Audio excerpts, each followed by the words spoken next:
Hello বন্ধুরা, আজকে আমাদের খাসি মাংস করব। খাসি মাংসের জন্য আলুগুলো প্রথমে ভেজে নিচ্ছি। দেখুন, আলুগুলো একটু লাল লাল করে ভাজা হবে।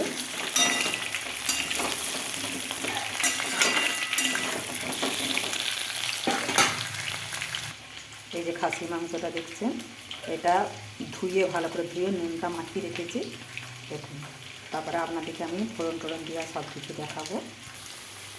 এবার বন্ধুরা, আলুটা কিন্তু লাল লাল করে ভাজা হয়ে গেছে দেখছেন। এবার আলুটাকে আমি নামিয়ে নেব। দেখুন, গরম মশলা শুকনো লঙ্কা দিয়ে দিয়েছি। এটা একটু ভাজা ভাজা হয়ে গেলে এবার আমি পেঁয়াজটা দিয়ে দেবো। দেখুন, ভাজা ভাজা হয়ে গেছে। দেখুন, পেঁয়াজটা কিন্তু লাল লাল হয়ে গেছে। এবার রসুনটা দেবো। রসুনটা দিচ্ছি।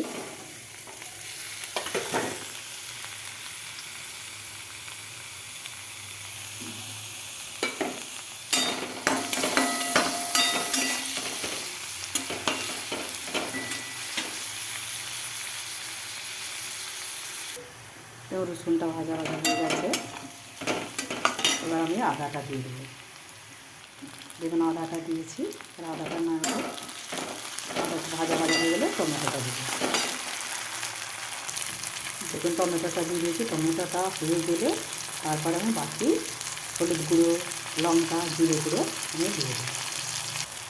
দেখুন, মশলাটা হয়ে গেছে। এবার আমি মাংসটা তুলে দেবো। মাংসটা এবার কষবো দিয়ে মাংসটা কষতে হবে।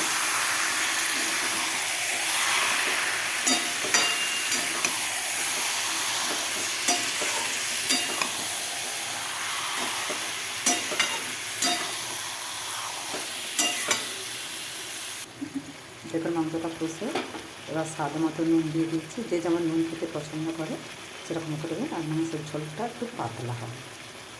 দেখছেন, এটা কষার পরে আমি প্রেসার কুকারে দিয়ে সিটি দিয়ে দিই। হ্যালো বন্ধুরা, দেখুন মাংসের ঝোলটা পাতলা এরকম করে হবে।